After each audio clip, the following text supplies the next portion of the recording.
రండి, ఎందుకు ఈ సత్యాన్ని గురించి ఆయన వివరించని కోరుతూ ఉన్నాడంటే ఒక మాట మనం చూద్దాం. చూడండి, యోహాను సువార్త 8వ అధ్యాయం. యోహాను సువార్త 8వ అధ్యాయము 32వ వచనం చదువుతాం. 8:32. చూడండి, అప్పుడు సత్యము మిమ్మును ఏం చేసిందంటండి? స్వతంత్రులుగా చేసిందంట. ఇప్పుడు మన్ను నిన్ను స్తుతించునా, అది నీ సత్యమును ఏం చేసిందంట? వివరించునా అన్నాడు కదా భక్తుడు. మనం గమనించాలా, యేసుక్రీస్తు ప్రభువారే సత్యమై ఉన్నటువంటి దేవుడు. యోహాను సువార్త 14:6 అంటాడు కదా, ఆయన ఏమని? యేసు నేనే మార్గమును, నేనే సత్యమును అన్నాడు. గుర్తుపెట్టుకోవాలి, నేనే మార్గమును, నేనే సత్యమును అన్నాడు. కాబట్టి ఇప్పుడు ఎందుకు మనము దేవుణ్ణి నిత్యము స్తుతించాలి అంటే, ఆయన మనలను గమనించాలా, ఏం చేసినట్టు ఆయన చూడండి, సత్యము మనలను ఏం చేసింది? స్వతంత్రులుగా చేసింది. మన్ను నిన్ను స్తుతించునా, అది నీ సత్యమును గురించి వివరించునా అని రాయబడింది. అది వివరించలేదు. అయితే మనము ఆ సత్యమును గురించి ఏం చేయాలా? వివరించాలా. సత్యాన్ని బట్టి ప్రభుని స్తుతించాలి. సత్యాన్ని బట్టి ప్రభుని ఏం చేయాలంటే మనము ఆరాధించాలి. దేని కొరకు? అయ్యా, నీ సత్యము మాకు ఏమిచ్చింది?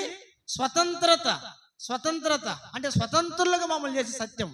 ఒకవేళ ఈ సత్యము స్వతంత్రులుగా చేయబడకపోతే మనం ఎక్కడుండేవారిమి? బైబిల్ మనకేమి సెలవిస్తూ ఉంది? మనము పాపమునకు దాసులము. గుర్తుపెట్టుకోవాలా, పాపమునకు మనము దాసులము. అంటే ఈ యొక్క పాప దాసత్వము నుండి మనలను విడిపించే దాని కొరకే ఆయన కృపా సత్య సంపూర్ణుడుగా ఈ లోకంలో యేసుక్రీస్తు ప్రభువారు జన్మించి ఆయన తన సత్యముతో మనలను స్వతంత్రులుగా చేసినాడు.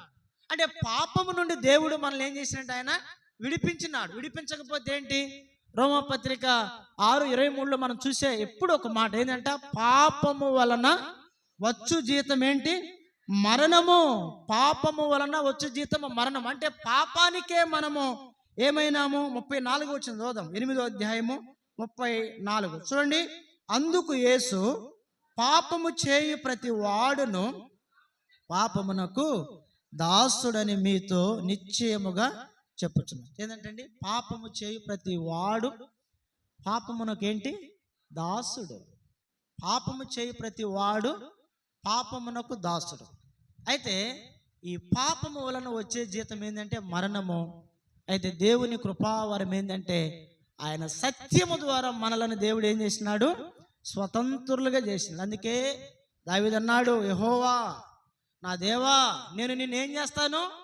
స్తుతిస్తా. ఎప్పటి వరకు? నిత్యము నేను స్తుతిస్తా. దేని కొరకంట? 9లో రాయబడినమాట. అదే ఏంటి? మన్ను నిన్ను స్తుతించునా, అది నీ సత్యమును వివరించునని రాయబడింది. కాబట్టి ఆ సత్యముతో దేవుడు మనలను స్వతంత్రులుగా చేసినాడు. పాపము నుండి, శాపము నుండి ప్రియులరా, ప్రభువు మనల్ని విడిపించి సత్యమునకు దేవుడు మన స్వతంత్రులుగా చేసిన దానిని బట్టి ఒకటి, ప్రభుని ఏం చేయాలి? ఇప్పుడు మనము స్తుతించాలి, ఆరాధించాలి. ప్రభువా, నిజమే, ఈ లోకములో నేను కూడా పాపములో జీవిస్తూ వచ్చిన, అయితే ఆ పాపము నుండి నీవు నన్ను విడిపించి నీ సత్యముతో నన్ను ఏం చేసినావు? నీవు స్వతంత్రురాలుగా నువ్వు చేసినావు. ఒకప్పుడు యేసుక్రీస్తు ప్రభువులో నీకు నాకు మనకేమి లేదంట?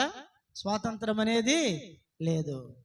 అయితే ప్రభు మనకు దయచేసిన ఈ స్వాతంత్రాన్ని బట్టి దేవుని ఏం చేయాలి? మనము స్తుతించాలి, ఆరాధించాలి. ఇది